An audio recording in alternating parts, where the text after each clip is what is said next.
three teams headlined this week's NFL for draft fans.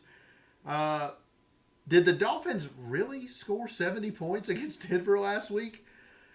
We've got 7 games chock full of prospects coming up on week 5 of college football. We're going to talk about all that and more coming up next on the Draft Countdown podcast.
Tonight's edition of the Draft Countdown podcast. I'm your co-host Brian Bosars, joined as always by my co-host Shane P. Hallam. Shane, we are 210 days, 22 hours, 58 minutes, and 17 seconds away from the 2024 NFL Draft.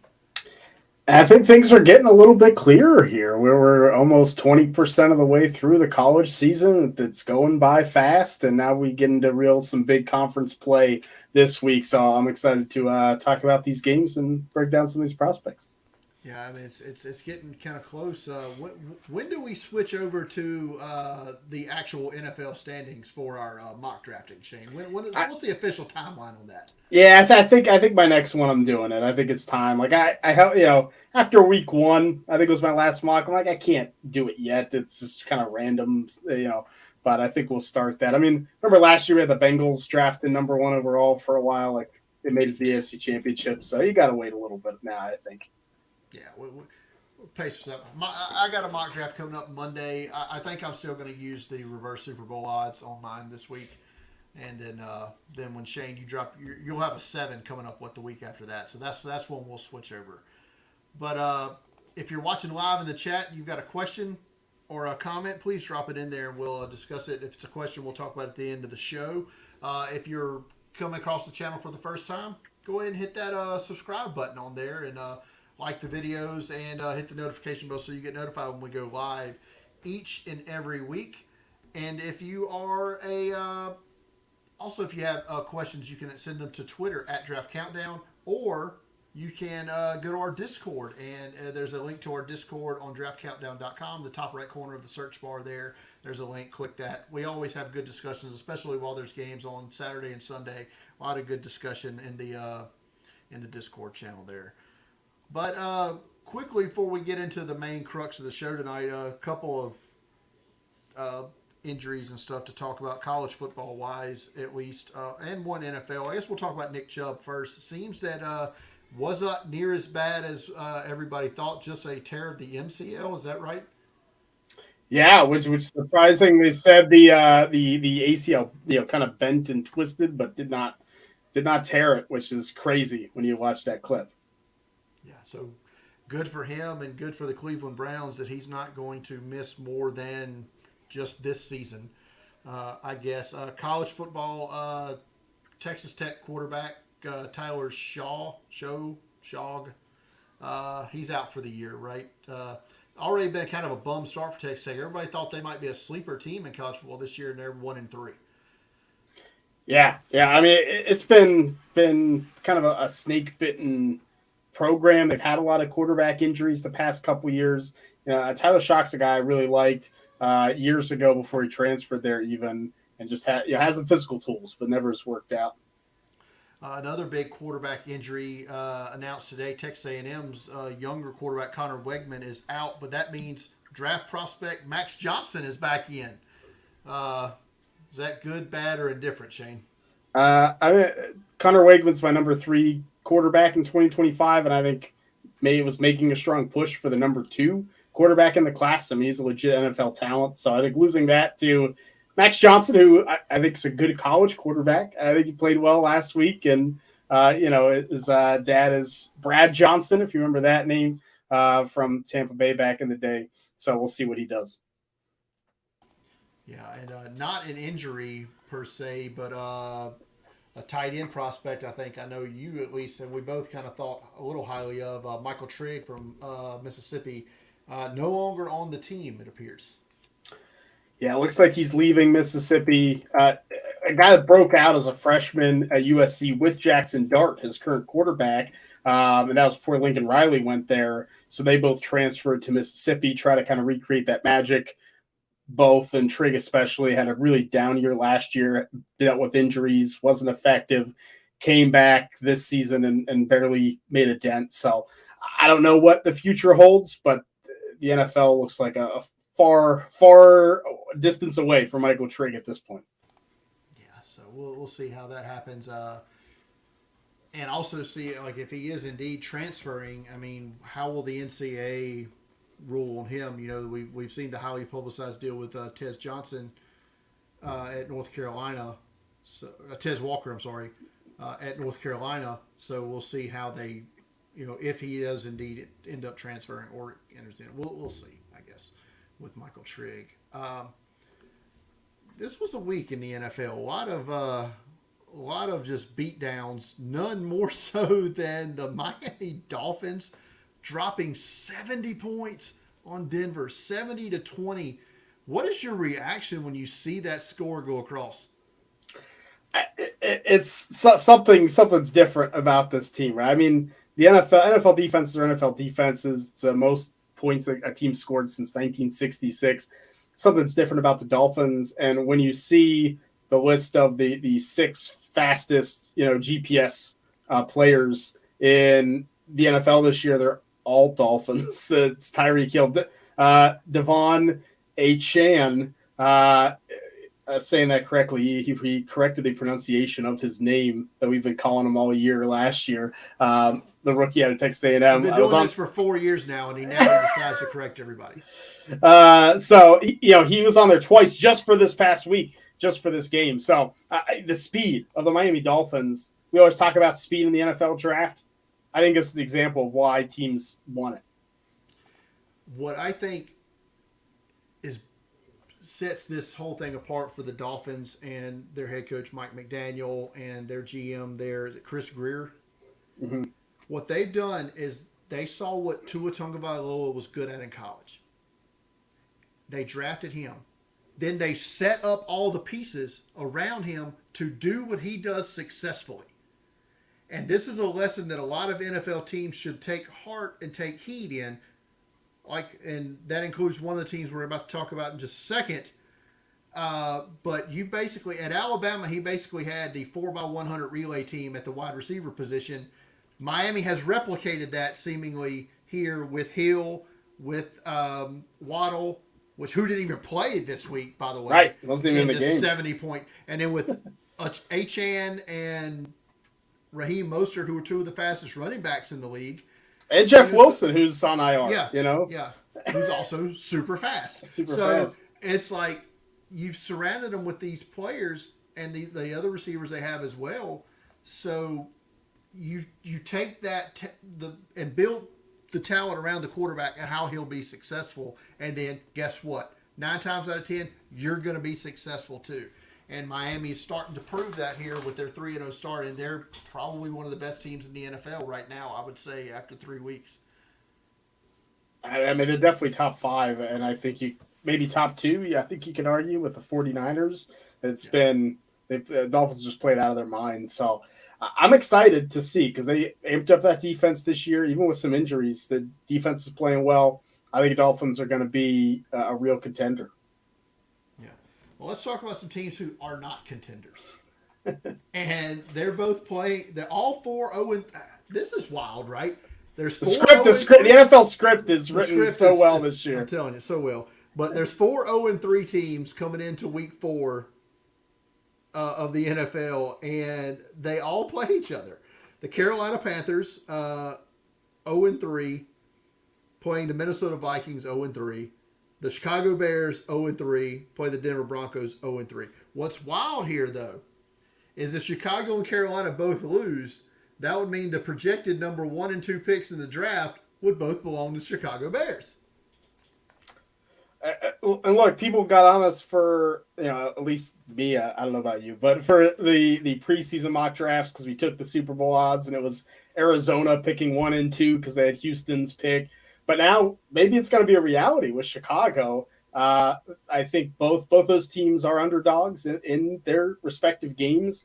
So despite being at home, I think both of them are at home. What does that say about Chicago when you're a home underdog to a team that just got 70 dropped on them? I think there's no facet of the Bears game right now that is working, right? I mean, like the Broncos, they put up 20 points, but they could score. Their offense actually has been pretty decent. Special teams as well. They just have no defense. Like the Bears have nothing right now, and it is it's a coaching job gone awry. I don't think Matt Eberflus is going to make it maybe too much longer right now. No, and that's kind of what I was speaking to earlier, how the Dolphins have built their team around Tua Tagovailoa. The Bears are not playing to what the perceived strengths, I believe, of Justin Fields are. You agree? I agree with it. I think the commentary is definitely correct. I mean, I know week 1 he did not have a running play called for him. It was all scrambles, and that's mainly what it's been. It's like, what are you doing? Lamar Jackson, this guy, after what you saw last year, at least changed the offense, which I thought they were doing. I thought that's what was going to happen. And I love Justin Fields. I had him rated one of my top 25 quarterbacks ever. I went to Ohio State. Part of this on him, too. I mean, he has not gotten any better throwing the football or reading a defense. You can have the worst coach and offensive coordinator in the world, but you can make things happen, and he definitely is not. So it's on him too, and it sucks because I think it's going to be one of those players we look back on and say he's a bust, but could it have been different had he been drafted somewhere else? Would it have been different? Maybe. Carolina 0-3 as well. Bryce Young, 3 games into his career, has already missed a game because of injury, which I can't remember. What is the injury he has?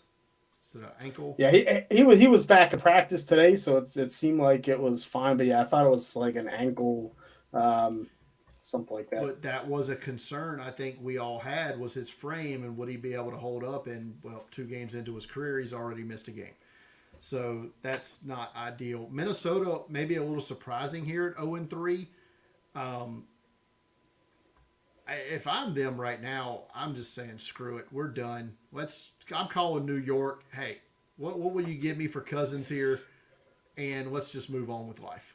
I mean, that's nice, but you won't have a job after the year if you do that. So, Kevin O'Connell might not make it through if you end up with the first overall pick. Whoever ends up with the first overall pick is probably getting fired. Let's be honest.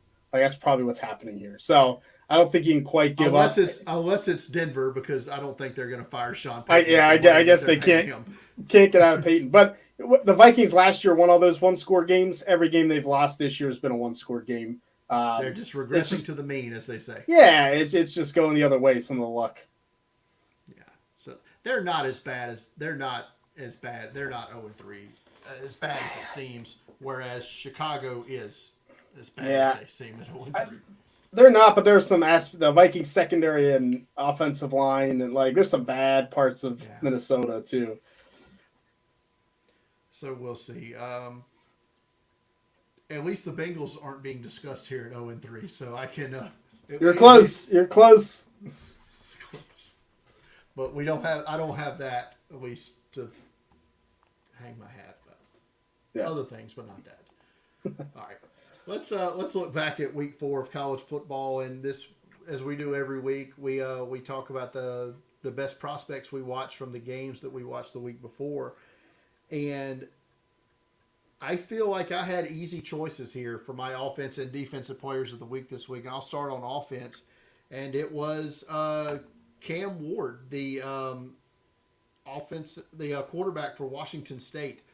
just lit up Oregon State the other night, Shane, and it was really fun to watch him go about his business against the Beavers the other night. But 400 plus yards, I think he had like 300 almost at halftime. I mean, it was a wild game for Ward out there, and he feels like he's coming to his own, and maybe he can actually become one of those, rise up the boards here and get drafted maybe in the late part of day 2. Yeah, he's been impressive. You want that type of athlete. I think a lot of us, myself especially, being a college fantasy football guy last year, thought he's going to step onto the field day one and like break out and be this dynamic quarterback. He wasn't, but we're seeing it this year. You need that year of development, and that's quite all right. Who's the best offensive player you watched this week? Again, not a big stat sheet player. If you look at the box score, but since Brian, you've done a number of South Carolina guys, so I feel like I can sneak an Ohio State player in there. I'm going with tight end Cade Stover, the 5th-year player for Ohio State. Kind of surprisingly went back to school, had 7 catches in the game against Notre Dame for 52 yards. But he was Mr. Third down. You need that first down. Get the pass out to Cade Stover. He looked like a Dalton Schultz type of tight end that just always knew his spacing, his placement, stick routes. Some of the things that I think some NFL teams really like. Good blocker. Helped spring some of the near Travion Henderson touchdown in the game. So I think Cade Stover is one of those players that maybe we're overlooking a bit in the NFL draft that could, like Jeremy Rucker, top 100. Why are you taking this guy? But a good 2-way tight end like that. Yeah, I mean, I can see that, and Stover's not a name that I think I have high on my tight end list. Maybe I should have him a bit higher. We'll see. Best defensive player I watched this week, I think, is a guy we thought would be more talked about before this past week, but finally kind of broke through, and that's Dallas Turner, the edge rusher from Alabama. Big game this week. You had talked about him possibly having a big game this week, him and Braswell both, and they both did. For that matter, combined 3.5 sacks for the both of them, but Turner 5 tackles, had 3 solos, 2 sacks, 3.5 for loss, forced a fumble. Really, he was the catalyst of taking over in the second half there for Alabama and getting that win over Ole Miss. Yeah, I mean he's dynamic. I think sometimes we see this with those Alabama pass rushers. We talked about it with Will Anderson last year. Kind of took a little step back in that last year. Just wasn't quite as dynamic as you wanted, and teams start to key in on that position. I'm still pretty high on Dallas Turner. I still think he's a top 10-ish player in this draft. Will Anderson seems to be playing pretty well at the NFL level so far too. So yeah, not a bad deal. Who's the best defensive player you saw this week? I'm going TCU quarterback Josh Newton. We talked about him a bit last week, but he locked down SMU receiver Jordan Curley, who's playing that Rashee Rice role, so a big role in that offense. Curley had one kind of broken play, big play. Outside of that, Newton locked him down, batted down passes. He had an interception that he nearly returned for a touchdown. Just really, smooth athlete, more physical than I expected him. I don't remember that from last year. So Newton's a player that is going to be moving up my board here coming up. I like it. Definitely a guy I look forward to watching at some point this season. I don't think I've watched TCU yet. I don't think I have. But so look forward to seeing that. And they put the beats down on SMU a little bit the other night. I was kind of surprised at the ease of which they won. All right, let's move on to Week 5 this week. Not quite the marquee matchups that we had last week, but I think we still got some fun games. I'm kind of going off the rails a little bit with a couple of my games. I'm only gonna have 3. So I'm only gonna have 7 this week because we'll talk about it a little bit later. But I'm gonna be out of town all weekend, so not gonna have as much time to grind on the tape this weekend. But I'm gonna start tomorrow night, CBS Sports Network at 6:30. Middle Tennessee at Western Kentucky, and I really like the quarterback receiver dynamic here for Western Kentucky. Austin Reed transferred up a couple of years ago from D2 West Florida and has really just taken to the FBS level and is putting up big numbers at Western Kentucky. And his receiver, Malachi Corley, is a tremendous player and puts up big numbers there as well. So those two right there are worth watching for this game for me. Yeah, I think Corley has an outside shot to be a top 50 pick. I mean, he is good size to him, physical, very productive, and is athletic for playing at Western Kentucky. He's definitely an interesting name to watch. Middle Tennessee, not quite as highly thought of. I guess Trey Fluellen, their safety, is probably my favorite in the box special teams type that maybe can sneak into the draft. So yeah, not a whole lot there for the Blue Raiders, but we'll see what happens tomorrow night. Friday night, I'll be watching on ESPN at 9:15. Cincinnati at BYU. I haven't watched either of these teams this year. But my main focus here is on the guy you turned me on to the other day, or a few weeks ago, BYU offensive tackle Kingsley Salmatea.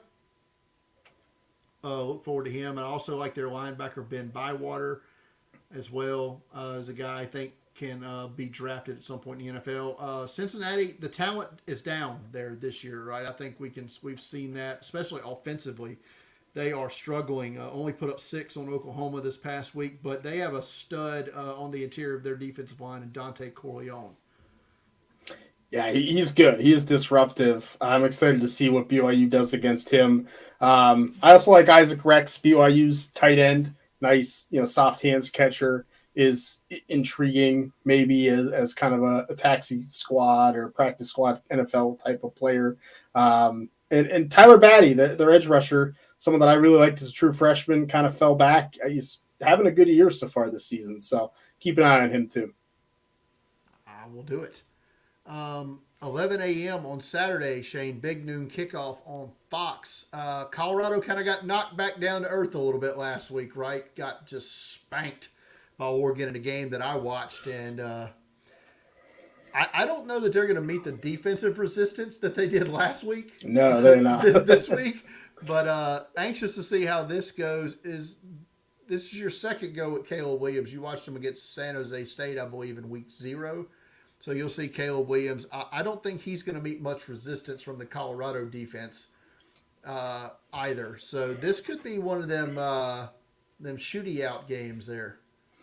Yeah, look, we got 2 good quarterbacks. I mean, I'll take any opportunity to watch Caleb Williams. So just sign me up when I see that USC game blank on our sheet. I'll jump to it. But, I mean, we'll see if Shedeur Sanders on the other side can match points. I mean, that's essentially what it's going to be. Can you match what Southern Cal's doing? Southern Cal's defense isn't good. It isn't. They have a couple prospects that do stand out. Kalen Bullock, their third-year safety, is someone that kind of plays all over the place, sometimes overcompensates, trying to do too much because he's one of the competent players on that defense. And your boy Marshawn Lloyd, the South Carolina transfer, got the Senior Bowl Jim Nagy tweet this week, had a big game last week. I think he's going to have another big game. I think he's taken the reins from Austin Jones on that running back spot. Tear to my eye, Shane. What could have been. But do me a favor right quick, and you can do this from a draft perspective. You can do it from a Devy perspective. Rank the Southern Cal wide receivers, how you view them. You want just the draft eligible ones, or the ones on our watch list, draft eligible. Okay. Yeah, so I think I go Dorian Singer, the transfer from Arizona. USC's been spreading the ball around, so it's tough. No one's really stood out. I think I go with him, and then after that, I think it's really close. I think Mario Williams. Still, I like the physical talent, but Brendan Rice, the son of Jerry Rice, has kind of been the lead receiver for them. So I think he's edging himself pretty close up there. And past that, Taj Washington's probably next in line, but probably those top 3 are it. There you go. 2 p.m. on ESPN Plus, Shane. You're going to see some Jackrabbit action. Yes. South Dakota State hosted North Dakota. Mostly I feel this is for the South Dakota State players is who you're focusing on. They've got a pair of wide receivers that are, I presume, twins. Jaden and Jackson Janke there. Zach Hines is a good tight end prospect, and they've got a couple of offensive line prospects. Garrett Greenfield, the tight end, offensive tackle, and Mason McCormick's an interior offensive lineman. But Donnie Ventrelli, I believe, North Dakota is a solid prospect there at offensive tackle for the. Are they still the Fighting Sioux? Probably not. Yeah, I mean, I think Ventrelli's an interesting, interesting kind of move, offensive tackle. Now the Fighting Hawks, by the way. There we go. Thank you. I checked and I get it wrong. Yeah, he's intriguing, but yeah, South Dakota State, man, they just have a ton of prospects. I love Isaiah Davis, their running back. He's averaging almost 7 yards a carry so far this year, and he's sharing the workload there. I think they have 2 offensive linemen that can get drafted. You mentioned Garrett Greenfield and Mason McCormick, the interior lineman. I think I prefer Jackson Janke from what I've seen so far, but we'll see if this game changes my mind. And Zach Haynes, their tight end, got hurt last year. He had an outside shot at getting drafted last year. So, I mean, we could see upwards of 4 South Dakota State players. I think probably maybe 6 make an NFL roster. Both of the Janke brothers were on the Hula Bowl roster last year, and I guess they just went back to school. But so they're going to be, and I would assume they're both going to be on an All-Star game roster this year as well. 2:30 on CBS, Shane. You finally come back to the SEC this week a little bit. Yes, yes. You've strayed, but you're back this week. Georgia at Auburn. I saw Georgia a couple of weeks ago, so you're going to see them this week. Nazir Stackhouse is a guy I think you were really high on coming into the season. Kind of struggles. Has 1 sack. That was against South Carolina earlier this year. What's been his story so far? Why is he kind of struggling out of the blocks? I think the whole Georgia team has struggled a little bit. I know a lot of the guys that I thought were going to be we're going to have more high-end Georgia prospects just haven't shown out. I think Stackhouse is a victim of that, where he stayed at home against the run when they've struggled against running backs early. So it almost feels like, when you have a dominant defense, you can pin your ears back and go. Someone else will get you, but that's not happening this year. So I think for him, even some of the linebackers, Xavier Sori and Smail Mondon, those guys also, I think, are struggling a little bit. Jamon Dumas Johnson is a prospect, could be a day 2 linebacker who maybe isn't breaking out here. So it's been a little rough going, I think, for the Georgia defenders. I'm interested to see if this is a game against Auburn where they can kind of get it back and maybe we flash some of the athleticism and high-end prospects. I know Georgia's had a run of running back prospects. I really like what I saw out of Dajon Edwards against South Carolina a few weeks ago. Carson Beck, my initial reaction to him was game manager. Is that fair? Because that's what he kind of looked like to me. Yeah, I mean, I think it's fair. I think it's what they're asking him to do, and that's why they're using Dajon Edwards since he came back from injury so much. Auburn's got some players to look at. I know Eugene Asante, their linebackers, kind of broke out the last few weeks. I know one player who's not it is quarterback Peyton Thorne. That dude's awful. Sorry. He's just bad. Your eyes is just like stake to the heart there. Sorry. I'm just spitting the truth. When I watched them a few weeks ago against Cal, I came away impressed with the FIU transfer at tight end, Rivaldo Fairweather. I thought he was a solid blocker and offers enough in the passing game to maybe, if he comes out this year, to be drafted late, make an impact. And I think their best prospect, and tell me if you disagree, is cornerback DJ James. No, I think I'd agree with that. I think Nehemiah Pritchett, their other corner too, is up there. And I like Zacchaeus Walker, their defensive lineman, but yeah, more defense. I think he just came back last week, right? He had missed the first few games. Right. So we'll see how this one goes. If he can do well against Georgia. Oof. Your other foray into the Southeastern Conference this week will be LSU at Mississippi. That game's going to be 5 p.m. on ESPN, and it's going to piss off a lot of Alabama fans when it bleeds into that 8 o'clock p.m. window on ESPN. Prepare for ESPN News, everybody, is all I'm just telling you, because that's where your game's going to start Saturday night. But LSU, I just don't know what to make of this team. Jaden Daniels has looked good, and then he hasn't. Malik Neighbors has looked great, and then he hasn't. What am I to think of this LSU football team? Um, I think the defense has the juice. I do. I think when you look at the interior defensive line, Makai Wingo, and now with Mason Smith coming back for them after the Florida State suspension, like now it becomes a much harder defense. I think both those guys are legitimate first round potential stud talents. So I think that's kind of getting there, and the offense is getting there. Brian Thomas Jr., their wide receiver. I mean, he looks really good. Let alone Malik Neighbors, he had a 200-yard game recently. Those are two guys that are going to get drafted. Neighbors maybe in the first round potentially. So the talent's there. I think you just got to put it together. Thomas Jr. listed at 6'4", 210. That's tremendous size, and he can get down the field too. Yeah, I know their corner Deuce Chestnut struggled against Florida State. I don't know if he's bounced back or not. We'll see. The Rebels coming off just not a good performance against Alabama, to put it bluntly. I don't know what to think about Jackson Dart. He's tough. That's all I can say positively about Jackson Dart. He's tough.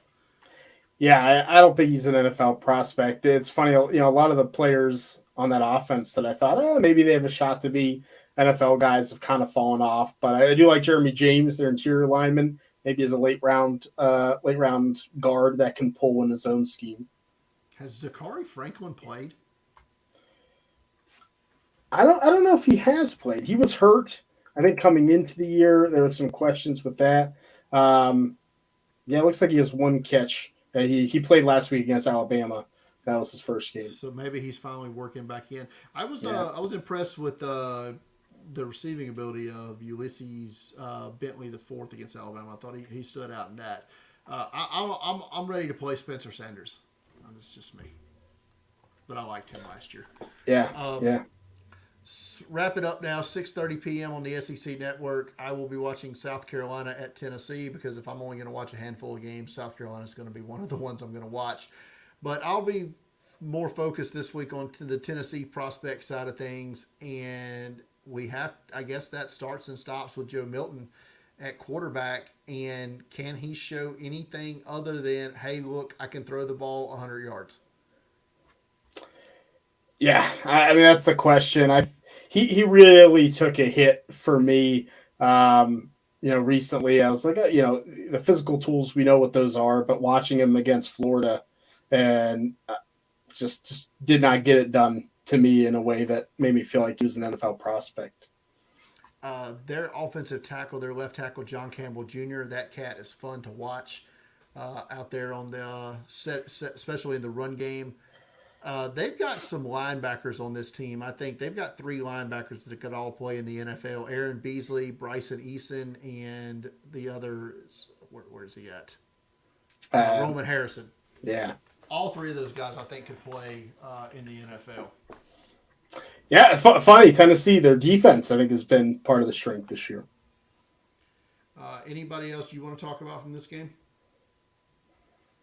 No, it's pretty good. I'm excited to see if your guy Xavier Leggett for South Carolina just keeping it going. He's still leading the Power 5 in receiving yardage. Yeah, so we'll see if that happens again here.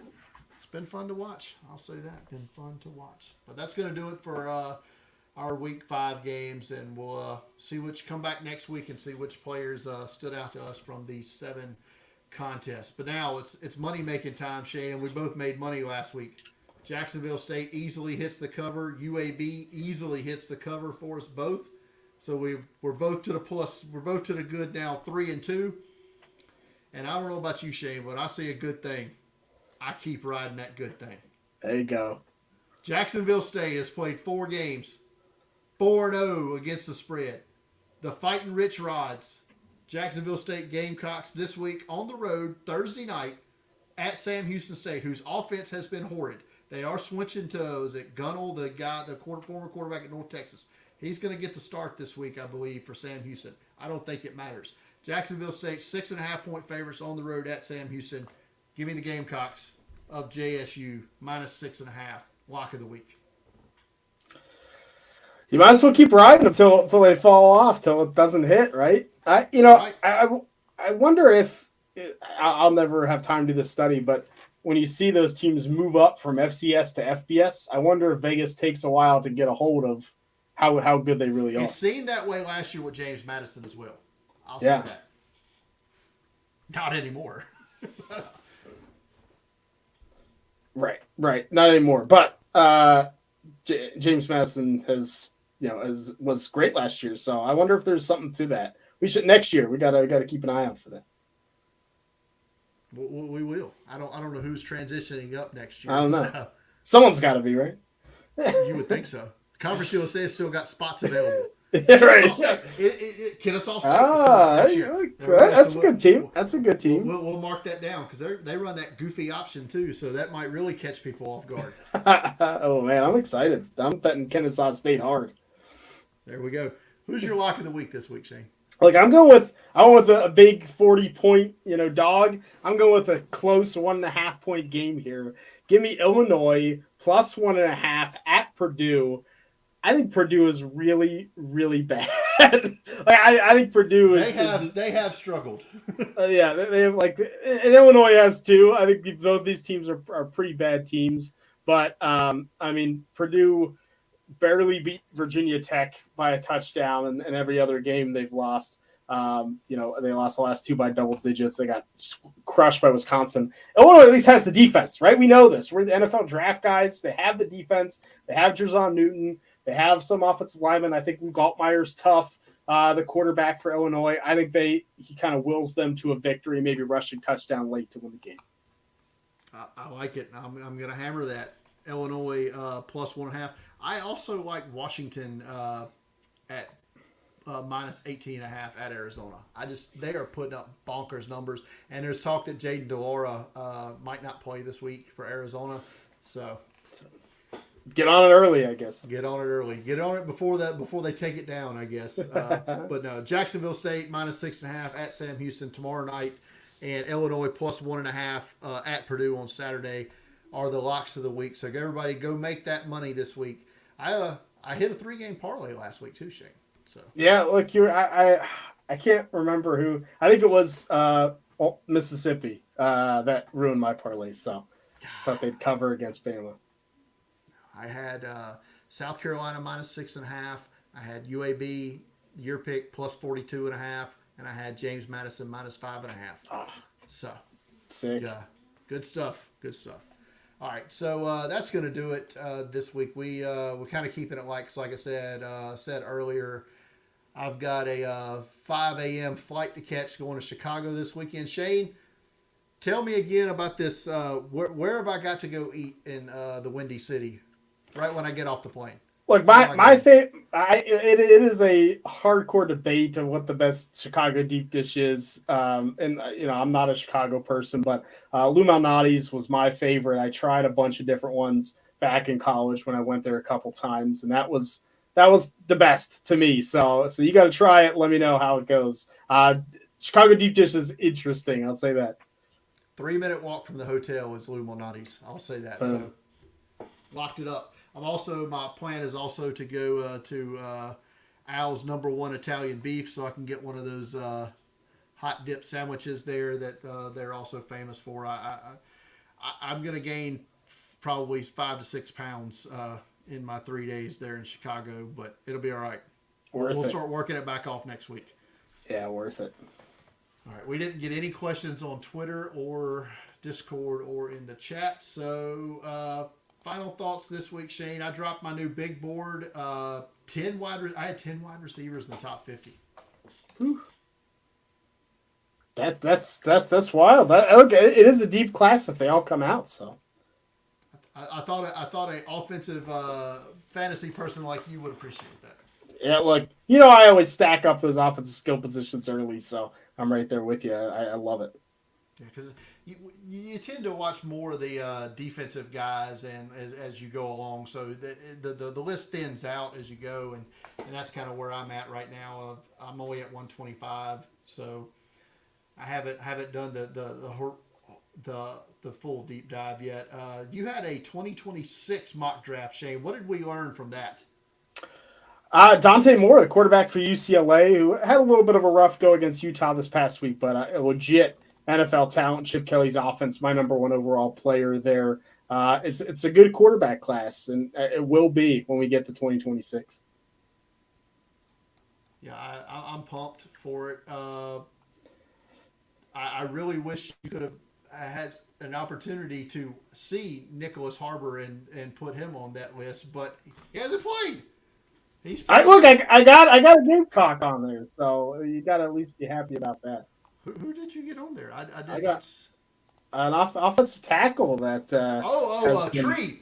yes, he's looked good. He has played great.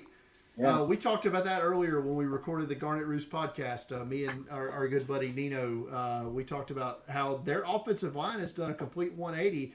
And I don't know if it was coincidence or not, but they put in the tree there at left tackle, and the offensive line has turned around.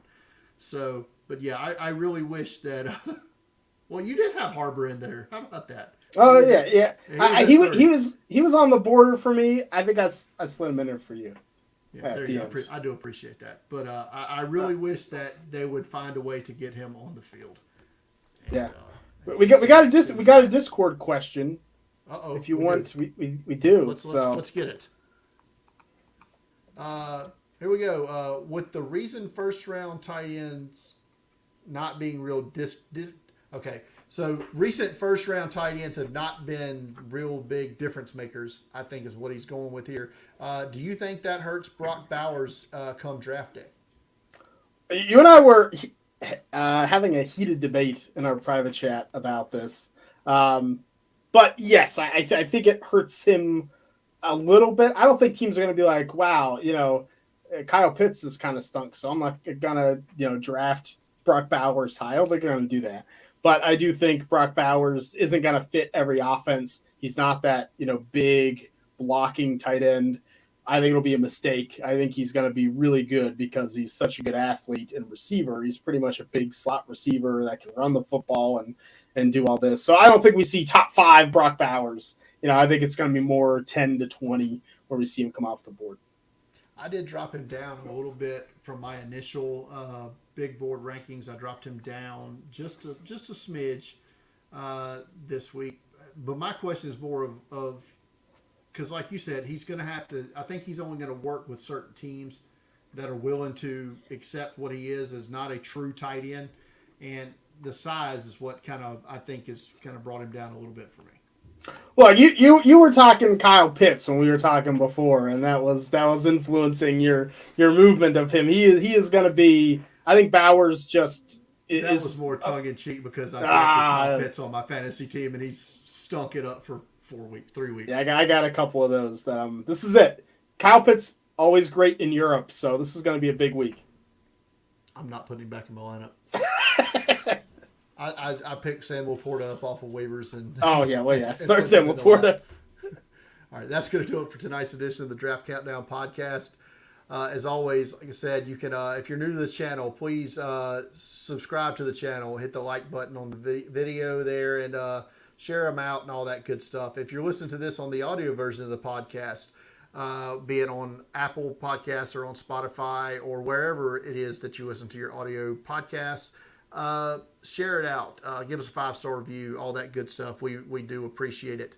As always, you can follow me on Twitter at Deep Fried Draft. You can follow Shane at Shane P. Howell and follow Draft Countdown on Twitter at Draft Countdown and go to draftcountdown.com for all of your NFL draft needs. For Shane, I'm Brian. See you next week. Good night, everybody.